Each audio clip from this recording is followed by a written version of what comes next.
अंग्रेज़ों की लंबी गुलामी के दौर में देश ने केवल अपनी समृद्धि नहीं खोई, उससे बड़ा नुकसान ये हुआ कि हमने खो दिया अपना आत्मसम्मान, अपनी संस्कृति, अपने संस्कारों, अपनी उपलब्धियों और अपने गौरव पर गर्व करना भूल गए हम। क्या कारण है कि आज आत्मनिर्भरता से विमुख हमारा देश, जो कभी सोने की चिड़िया जैसे अलंकारों से अलंकृत था, आज दूसरे देशों के बीच में एक निर्धन और बेरोजगारी प्रधान देश बनकर रह गया है। और आज़ादी के 73 साल बाद भी आज हम संपन्नता के लिए संघर्ष कर रहे हैं। इन्हीं सवालों के जवाब देने के लिए आज हमारे साथ हमारे खास प्रोग्राम बात समाधान की में जयपुर से हमारे साथ जुड़ने जा रहे हैं डॉक्टर विनोद शर्मा, जो कि एक शिक्षा शास्त्री हैं। डॉक्टर विनोद शर्मा, बहुत बहुत स्वागत है आपका हमारे इस खास प्रोग्राम में बात समाधान की में। और मैं चाहूँगा सबसे पहले आप दर्शकों को अपना परिचय दें, क्योंकि आपका परिचय अपने आप में बहुत बड़ा है। जी, थैंक यू सो मच कि आपने मुझे इनवाइट किया आज बात करने के लिए। और आपने जैसे कहा परिचय बहुत बड़ा है, तो मुझे ऐसा लगता है कि ये अपने आप में बहुत बड़ी बात है, आपका बड़प्पन है। मेरे लिए तो मैं इतना जानता हूँ, मेरा नाम डॉक्टर विनोद शर्मा है। मैं सिर्फ ये जानता हूँ कि मैं एक टीचर हूँ या एक ट्रेनर हूँ।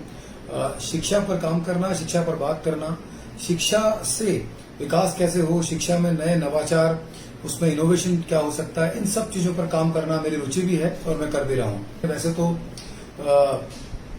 शिक्षा के अंदर शिक्षा शास्त्री किया हुआ है और इसी काम में ब्रेन साइंस में जो मेरा फील्ड है, इसके अंदर मैंने वर्ल्ड रिकॉर्ड वगैरह भी बनाए हुए हैं, एक किताब भी लिखी है। लेकिन सबसे इम्पोर्टेंट बात है कि मैं क्या पसंद करता हूँ या मैं क्या हूँ। मैं एक टीचर हूँ, एक अध्यापक हूँ या एक प्रशिक्षक हूँ, ट्रेनर हूँ। तो ये इसी काम पर मैं आगे बढ़ रहा हूँ और आज जो आप मुझसे बात करना चाह रहे हैं उसके लिए पूरी तरह तत्पर, तैयार और बहुत इच्छुक भी हूँ। बड़ा मजा आ रहा है। तो सबसे पहले विनोद शर्मा जी, हम आपसे ये पूछना चाहेंगे, जो नई शिक्षा नीति है ये क्या है और ये जो पुरानी जो शिक्षा नीति थी उससे किस तरह से अलग है? जी, शिक्षा नीति में बदलाव आना है अपने आप में एक स्वागत योग्य अच्छा कदम है, क्योंकि बदलाव बहुत जरूरी है और ये तो समय भी बदलाव का है। लोगों ने तो हर चीज में बदलाव सीख लिया और द चेंज इज परमानेंट, यही कहते हैं। तो मैं तो बहुत समय से कहता आ रहा हूँ कि शिक्षा नीति में बदलाव की जरूरत है और खास तौर पे जो बदलाव मुझे दिखाई दे रहा है वो ये है कि एक तरह से टीचिंग को ट्रेनिंग फॉर्मेट में बदलने की कोशिश की जा रही है और जो कि होना भी चाहिए। मैं हमेशा कहता हूँ टीचर्स की नहीं, देश में ट्रेनर्स की जरूरत है। ट्रेनर ही बदलाव लाता है। टीचिंग तो बात को बताती है, टीचिंग का मतलब होता है शेयरिंग द इन्फॉर्मेशन और ट्रेनिंग का मतलब होता है इम्पार्टिंग द स्किल, यानी योग्यताओं और दक्षताओं का निर्माण को ट्रेनिंग करती है। ऐसा कुछ देखने को मिल रहा है इसके अंदर। चलिए बात करते हैं पहले नई शिक्षा नीति की और उसके बाद बात करते हैं पुरानी शिक्षा नीति की, दोनों का कंपैरिजन भी करते हैं। नई शिक्षा नीति क्या है? इस फॉर्मेट में 10+2 का फॉर्मेट पहले चलता था, उसकी जगह 5+3+3+4 ये तो सेकेंडरी एजुकेशन तक कर दिया गया है और उसके बाद जो है हायर एजुकेशन में भी बदलाव किए गए हैं। तो हम लोग जो है जानने की कोशिश करते हैं सेकेंडरी एजुकेशन या स्कूली शिक्षा के अंदर क्या बदलाव हुआ है। देखिए, 5 का मतलब होता है पहले 5 साल जब शिक्षा शुरू होगी किसी बच्चे की, वो कैसे होंगे। और उसमें जो मेन काम किया है वो किया है प्री स्कूल को, एक तरह से प्ले स्कूल, प्री स्कूल जिसे हम कहते हैं, उसको एक तरह से इस एजुकेशन में ही इंट्रोड्यूस कर दिया गया। पहले बच्चा 5 साल से पढ़ाई शुरू करता था, अब 3 साल से करेगा। लेकिन व्यावहारिक रूप से भारत में अगर हम देखते हैं कई जगहों पर, तो वहां पर बच्चे 2.5 से 3 साल से वास्तव में पढ़ाई शुरू कर देते हैं।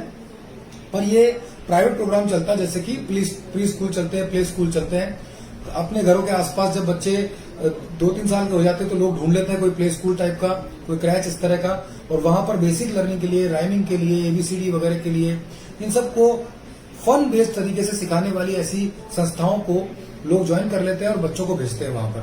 शायद ये पूरे भारत में सब जगह होता है, इसी वजह से शिक्षा नीति में इसको शामिल कर लिया गया।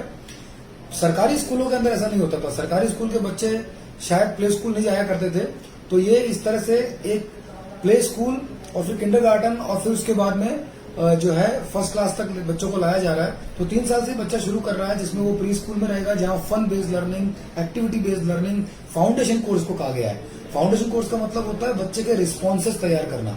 इस कोर्स का एक ही मकसद है कि बच्चे का जो नेचुरल रिस्पॉन्स है वो किस तरह से कंट्रोल्ड रिस्पॉन्स में बदले। खास तौर पे जैसे कि व्यावहारिक बातें हैं, जैसे कि लेटर्स का ज्ञान है, शब्दों का ज्ञान है, इंग्लिश में एबीसीडी है, हिंदी में एआई है, राइमिंग है। मकसद है पढ़ना, लिखना, समझना और रिस्पॉन्स करना बच्चे को सिखाने की शुरुआत करना। इसे फाउंडेशन ईयर कहा गया। और इसमें जो अगर अपन आज, क्योंकि बहुत सारी बातें ऑलरेडी कई जगहों पर हो चुकी है न्यू शिक्षा नीति पर, जो हाईलाइटेड बात है वो इतना सा है कि इसको आप सरल तरीके से समझ सकते हो कि पहले गवर्नमेंट स्कूल्स के अंदर फर्स्ट क्लास से पढ़ाई शुरू होती थी, तो या प्ले स्कूल नाम की कोई चीज नहीं थी, इवन प्राइवेट स्कूल में भी नहीं थी। प्ले स्कूल अलग से एक सेगमेंट था, लेकिन अब इसको माना गया क्यों ना इसको बच्चों की शुरुआती शिक्षा के साथ ही जोड़ा जाए। तो शायद ये किया गया है कि एक तरह से प्री स्कूल को वहां पर लिया गया है, फिर किंडरगार्टन, नर्सरी और उसके बाद में फर्स्ट, सेकंड, थर्ड। तो ये कुल मिलाकर के 5 साल है। कई लोगों को लगता है कि पहले 5 साल है, पहले 5 साल नहीं है। ये बच्चा 3 साल से स्टार्ट कर रहा है और वहां से 5 साल है। पहले 3 साल जो है वो फाउंडेशन के अंदर है और फिर फर्स्ट क्लास और सेकंड क्लास, यहां तक है ये।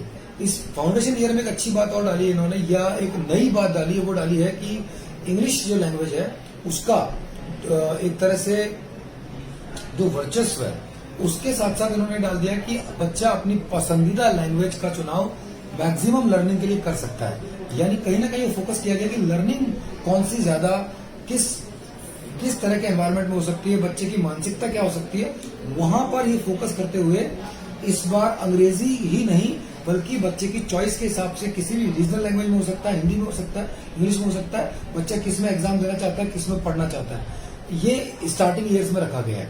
तो इसको फाउंडेशन कोर्स कहा गया है।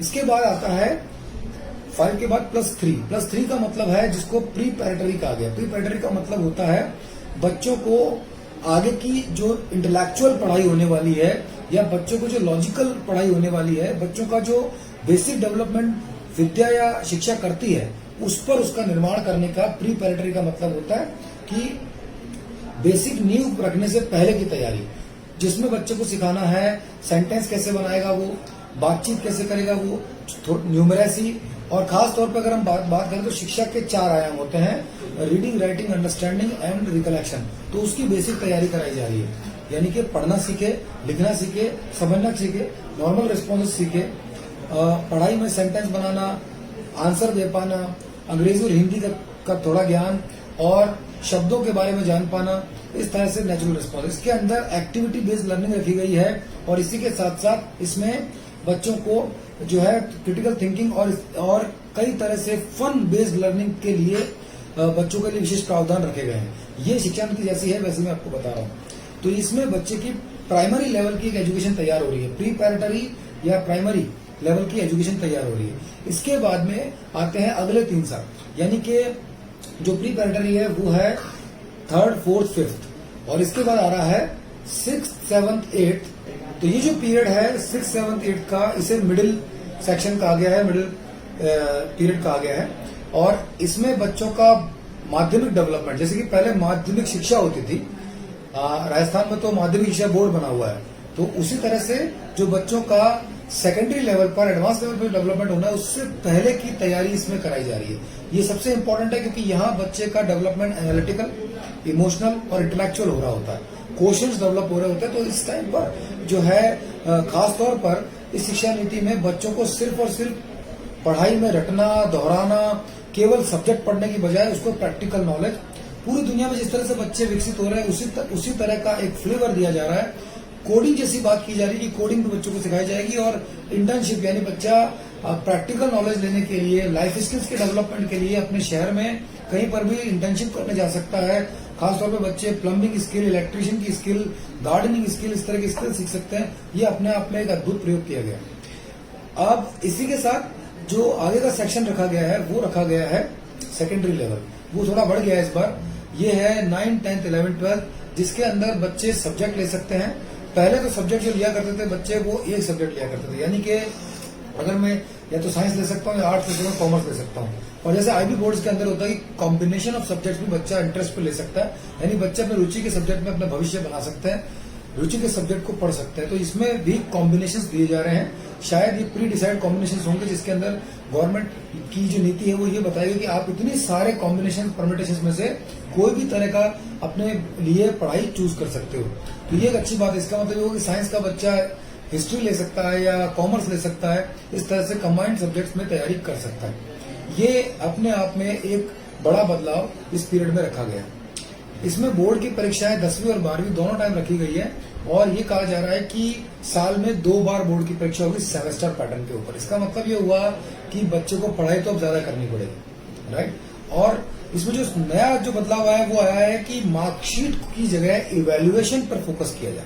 इसका मतलब हो गया कि एक बच्चा खुद को इवेल्युएट कर रहा है, उसके सहपाठी, उसके जो क्लासमेट्स हैं वो भी उसके बारे में इवेल्युएशन दे रहे हैं और टीचर भी अपनी तरह से अपना एक कोई ना कोई टीचर भी उसका इवेल्युएशन कर रहा है। ऐसे करके कंबाइंड इवेल्युएशन के आधार पर एक बच्चे का ओवरऑल डेवलपमेंट को शायद प्रस्तुत किया जाएगा।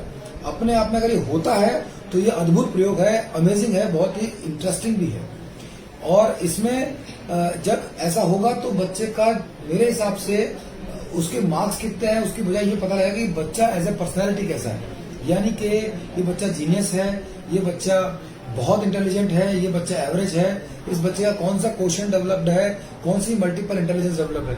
आई डोंट नो कि वो किस तरह से इसको इवेल्युएट करेंगे, उसके अंदर इनके पास में जो इवेल्युएशन प्रोसेस है वो क्या होगा, उसके ऊपर तो ज्यादा प्रकाश अभी नहीं डाला गया, पर ये बताया जा रहा है कि ये ही इनका मतलब इस नई शिक्षा नीति की सोच है। मैं जिस तरह से इसको देख पा रहा हूँ, कहीं ना कहीं टीचिंग को ट्रेनिंग में बदलने का एक प्रयास शिक्षा नीति अपनी तरफ से रेखांकित करती है।